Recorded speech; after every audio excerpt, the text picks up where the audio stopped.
Hello! అందరూ నమస్కారం. Movie of 'అలా చేరే సీతారామునికెంతకు' ఈరోజు నుంచే ఈటీవీలో స్ట్రీమింగ్ అవుతుంది. ఇది ఒక లవ్ డ్రామా మూవీ.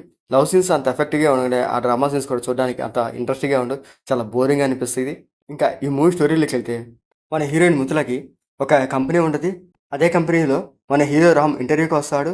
అప్పుడే మిథుల రాముని చూస్తది. మిథులకి రామ్ అంటే చాలా ఇష్టం. తను కాలేజీ నుంచి చాలా సిన్సియర్‌గా లవ్ చేస్తది.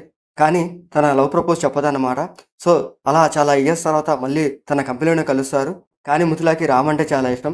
సో, ఆ ఇష్టంతోనే రామ్‌ని ఇంటర్వ్యూ సెలెక్ట్ చేసి తన టీమ్‌లోనే వేసుకుంటది. ఇంకా మిథుల రామ్‌కి దగ్గర అవ్వాలని ట్రై చేస్తూ ఉంటది. కానీ ఆల్రెడీ రామ్ ఒక అమ్మాయిని ప్రేమిస్తుంటాడు. సో, అది లవ్ ఫెయిల్ అయ్యి చాలా బాధపడుతుంటాడు. అలాంటి టైంలోనే మిథుల తనకి తోడుగా ఉంటది. సో, ఒకరోజు ఇంకా రామ్ అండ్ మిథుల ఇద్దరు కలిసి ఒక లాంగ్ డ్రైవ్‌కెళ్తారు. అక్కడికి వెళ్ళాక ఏం జరిగింది? దాంతో పాటు వాళ్ళిద్దరి మధ్య ఎలా ప్రేమ పుట్టిందనేదే ఈ మూవీ స్టోరీ. ఆ పాయింట్ బేసుకొని ఈ మూవీలో కొన్ని interesting scenes and love scenes పెట్టడానికి ట్రై చేశారు. అవి చూడడానికి కూడా చాలా రొటీన్‌గా అనిపిస్తాయి. ఎక్కడ సీన్స్ ఇంట్రెస్ట్‌గా అనిపించవు. ఇంకా ఫస్ట్ హాఫ్‌లో వచ్చే ఆ ఆఫీస్ లవ్ స్టోరీ అయితే చాలా అంటే చాలా వరస్ట్‌గా ఉండిద్ది. అంత ఇంట్రెస్ట్‌గా అనిపించదు. ఆ లవ్ సీన్స్ కూడా చాలా బోరింగ్‌గా, రొటీన్‌గా అనిపిస్తది. ఇంకా సెకండ్ హాఫ్‌లో వచ్చేసరికి ఏమవుతదంటే, సో, వాళ్ళు లాంగ్ డ్రైవ్‌కెళ్ళాక ఒక ఇన్సిడెంట్ ఉంది. ఆ సీన్స్ కొంచెం చూడడానికైతే కాస్త బెటర్‌గా అనిపిస్తాయి.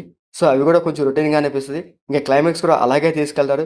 క్లైమాక్స్‌లో వాళ్ళిద్దరిని ఎలా కలిపాడు, ఏం చేశారనేది కూడా క్లైమాక్స్‌లో చూపిస్తారు. ఇంకా ఒక very routine love story end చేసినట్టు ఈ స్టోరీ కూడా ఎండ్ చేసేస్తాడు. అవి తప్ప ఈ స్టోరీలో ఏమీ లేదు. టైటిలే నాకు కొంచెం డిఫరెంట్‌గా బాగుందనిపించింది.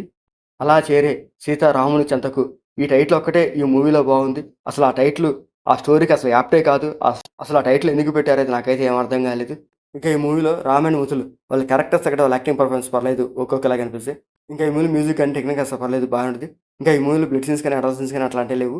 మూవీ ఓవరాల్‌గా అయితే పర్లేదు. ఏదో ఒకసారి చూడొచ్చు. అసలు సీన్స్ ఇంట్రెస్ట్‌గా అయితే ఏమీ లేవు. వెరీ రొటీన్ లవ్ స్టోరీ అనమాట. మీకు నచ్చితే చూడండి. ఈటీవీలో స్ట్రీమింగ్ అవుతుంది. మీకు మా ఐడియాస్ నచ్చితే లైక్ చేయండి, షేర్ చేయండి, సబ్స్క్రైబ్ చేసుకోండి. Thank you for watching.